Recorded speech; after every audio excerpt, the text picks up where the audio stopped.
आज हम अभ्यास का महत्व समझेंगे। प्राचीन समय में विद्यार्थी गुरुकुल में रहकर ही पढ़ा करते थे। बच्चे को शिक्षा ग्रहण करने के लिए गुरुकुल में भेजा जाता था। बच्चे गुरुकुल में गुरु के सानिध्य में आश्रम की देखभाल किया करते थे और अध्ययन भी किया करते थे। वरदराज को भी सभी की तरह गुरुकुल भेज दिया गया। वहां आश्रम में अपने साथियों के साथ घुलने मिलने लगा, लेकिन वह पढ़ने में बहुत ही कमजोर था। गुरुजी की कोई भी बात उसके बहुत कम समझ में आती थी। इस कारण सभी के बीच वह उपहास का कारण बनता है। उसके सारे साथी अगली कक्षा में चले गए, लेकिन वो आगे नहीं बढ़ पाया। गुरुजी जी ने भी आखिर हार मानकर उसे बोला, बेटा वरदराज, मैंने सारे प्रयास करके देख लिए हैं।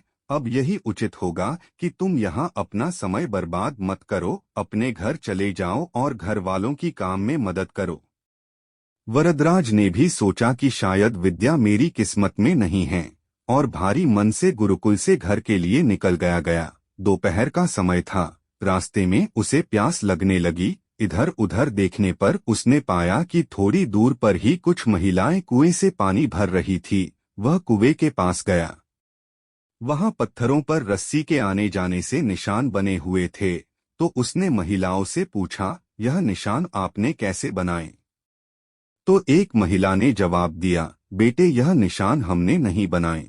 यह तो पानी खींचते समय इस कोमल रस्सी के बार बार आने जाने से ठोस पत्थर पर भी ऐसे निशान बन गए हैं। वरदराज सोच में पड़ गया।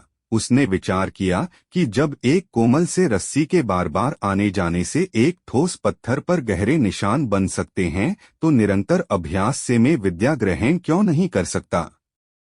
वरदराज ढेर सारे उत्साह के साथ वापस गुरुकुल आया और अथक कड़ी मेहनत की। गुरुजी ने भी खुश होकर भरपूर सहयोग किया। कुछ ही सालों बाद यही मंदबुद्धि बालक वरदराज आगे चलकर संस्कृत व्याकरण का महान विद्वान बना, जिसने लघु सिद्धांत कौमुदी, मध्य सिद्धांत कौमुदी, सार सिद्धांत कौमुदी, गीर्वाण पदमंजरी की रचना की। शिक्षा मोरल। दोस्तों, अभ्यास की शक्ति का तो कहना ही क्या है। यह आपके हर सपने को पूरा करेगी। अभ्यास बहुत जरूरी है, चाहे वो खेल में हो या पढ़ाई में या किसी और चीज में। बिना अभ्यास के आप सफल नहीं हो सकते हो। अगर आप बिना अभ्यास के केवल किस्मत के भरोसे बैठे रहोगे, तो आखिर में आपको पछतावे के सिवा और कुछ हाथ नहीं लगेगा।